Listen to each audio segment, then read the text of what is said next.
I'll start this one up. Formula One pit stops have become as quick as 1.82 seconds. 1.82 seconds. I think it took me longer than 2 seconds to just read that number off. That's less time than what it takes for me to go from a seated to standing position after a long bike ride. 1, 2, that's it. The pit stop would be over. All the tires changed, everything adjusted that needed to be adjusted. That is insane. That's faster than most people can sign their name. That too. The choreographed teamwork is incredible to watch, but it doesn't happen by chance. Teams spend hundreds of hours training, and every action is planned to the last millisecond. Here's how F1 crews achieve near superhuman speeds during a pit stop. Welcome to Explained. I did watch another Pit Stop Explainer on Patreon, and that one talked about how many people are actually members of the pit crew, some of their tools, but it was animated, so I think this one's going to be better because I've really been looking for someone to explain how they practice. How does somebody who studied engineering, for example, end up a member of a Formula One pit crew? Formula One pit stops can literally win or lose a race. Box now, box now, box for hard. Stay out. What are you doing? And before? No words. It's gone from 67 seconds back in the 1950s. Only 4 crew members, including the driver, are allowed to work on the car. Wow, 1 minute and 7 seconds. That would be unacceptable today. But they also have way more than 4 people working on the crew, and the driver is doing nothing but waiting for the light to turn green so they can go again. It'd probably take the driver longer than 2 seconds to get out of the car. It's still crazy how they've been able to expedite this process, though. 2 seconds or less today. Crews consist of over 20 people, and advances in technology has made a huge difference. But unless every element comes together in synchronized harmony, these pit stops can get ugly. A little bit of a problem. Is that fuel splashing? The driver in the car. Horrific. Whoever made the call, the tyres weren't ready. So how are Formula One teams hitting the mark time and time again? One word: practice. Formula One teams get in 1,000 to 1,200 practice pit stops each before a season starts, and they practice through weekends before the race. 1,200 hours. That's somewhere around 50 full days worth of practice. But what kind of training do they do? First of all, members of the pit crew are either mechanics or engineers in the wider garage, so technical knowledge is a must. Pit crew are picked from the most capable people and assigned specific roles. Once the lineup is fixed, it doesn't change. And in case someone is ill, there's always a reserve trained to step in for every position. Take a second to like the vid for us, guys, and subscribe. Secondly, physical fitness is also of utmost importance. It's not just the F1 drivers who need to be at peak fitness. F1 car tyres typically weigh 11.5 kilos each. Combine that with their size, which is 18 inches, and suddenly manoeuvring them in and out isn't so easy. Wheel guns are also underestimated. They rotate at 10,000 RPM and run at a 26 bar pressure. That's like a quarter of the pressure required to blitz a patio with a power washer. And given how fast it's used, it puts intense pressure on the operator's wrists and arms. So today, I'm going to be challenging Max Verstappen, who can change an F1 tyre the fastest. These are all magnets around here, and a nut will magnetise this way to there. Yep. It's important that you go all the way on, okay? And this is the switch for the directions. 3, 2, 1, go!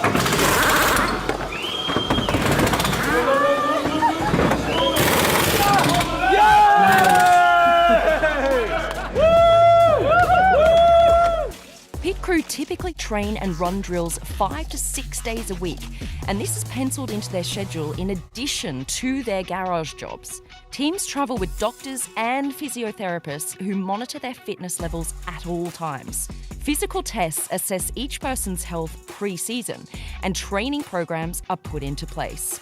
Coaches then focus on building the team's overall core stability and strength. But plans are also individualized depending on the role that person plays in the team. For example, the jackman needs more shoulder and back strength to lift the car up.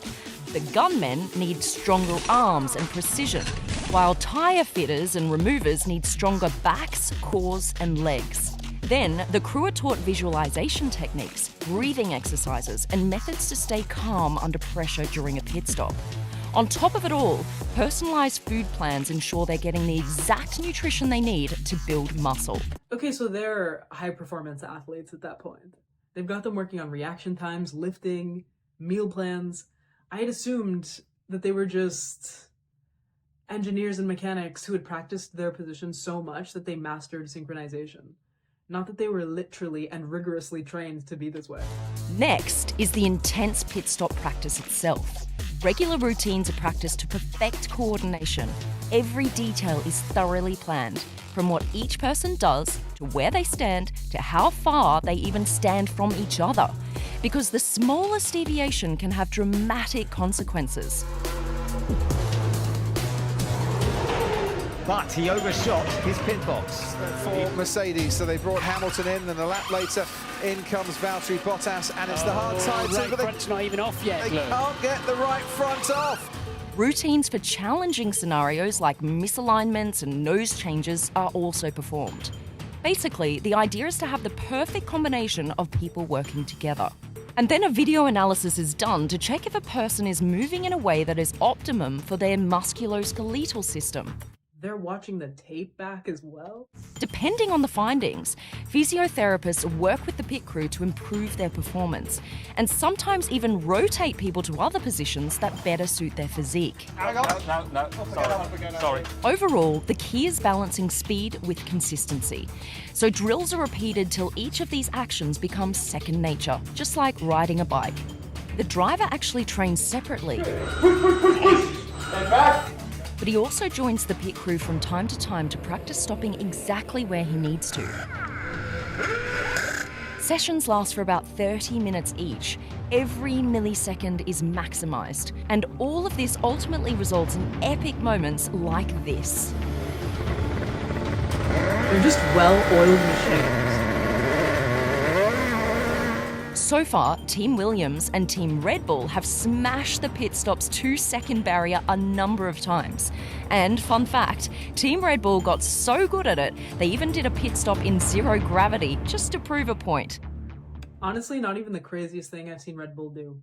I recently saw a video, they had this BMX rider doing flips on top of a moving train across multiple carriages. Their YouTube channel is just stunt after stunt. So entertaining. Others have also come very close to sub 2 on a timer, but this sent up some red flags, and people grew concerned that processes had become too automated. To break that down for you, F1 teams came up with a system where the wheel guns were connected to the pit wall and to the traffic light that gives the go signal to a driver. From what we understand, the system became so automated that it would trigger a green light to go passively from the wheel gun before an active confirmation was given from the mechanic. Typical human reaction time is around 200 to 250 milliseconds, and the go signal was being given before this, which meant this could lead to serious errors and injury. Yeah, look, on the rear left, he's saying, no, it's not on properly. In 2021, the Fédération Internationale de l'Automobile, or FIA, implemented a minimum reaction time from mechanics for each of the major processes during a pit stop. And under this new directive, if the confirmation is given under a specified time, the action is rendered invalid and confirmation has to be given again. Now, there has to be at least 0.15 seconds from the wheels being on the car to the jack being lowered, and then 0.2 seconds from the car being lowered to it being actually released from the pit box. This new regulation does slow down pit stops by 2 or 3 tenths of a second, but with Formula One teams upping their training every season and with technology getting better, it might not be very long before we see that 2-second barrier being cracked once again. Now they're just getting better. Let us know what you think in the comments. Don't forget to like and subscribe. Alright, this one was from Supercar Blondie, whose channel I'm going to link in the description, and this was definitely the pit stop video I was looking for. It's really crazy how 2 to 3 tenths of a second matter so much in the sport. I'm also wondering how much they must spend on each member of the team. I can't even imagine the stress. When milliseconds count, the stress is on. And on top of that, they're top tier mechanics, they're minding their weight, they probably want to win just as much as the driver. If you have anything to add or another video to recommend, let me know what it is. Other than that, just leave your thoughts. It is getting increasingly more difficult to find songs on theme with these videos. So there's no category today, just drop whatever you've been listening to lately. Of course, any genre, any language. I'm going to start with one song that I've had on repeat since last weekend, What Once Was, by a band called Hers. And they were based out of Liverpool. The lead singer was from Leeds, the bassist was Norwegian, and they were making alternative indie music. The lyrics on this one isn't what sold me, it's more the deep voice of the singer. And because I watched the video the first time I heard the song, the bassist also took my attention. What Once Was. Next, The Far Side, Passing Me By. This is one of those songs I constantly have on rotation. They're a group from California. They were making 90s hip-hop, which is really the golden age of the genre, if you ask me. And this is from the Bizarre Ride to the Far Side album. Next, Walk On By, but the version by Gabor Szabo. So I recommended this song before, but it was the Dionne Warwick version. That one's from the 60s. Gabor Szabo covered it in 96. And if you haven't heard of him before, he's a Hungarian guitarist. And if you end up liking that song, listen to another one of his called Searching for Nirvana. And lastly, I think I brought up before that on YouTube there are so many Rally House mixes. And on one of them, I found this song by a DJ called Erden. The track is simply Rally House. It is electronic music, high BPM. I tried to look up this DJ, but I couldn't find anything. So I'll link you the playlist that I found the song in. And that's really it from me. So leave your song choices. Thank you for watching with me, and I'll see you next time.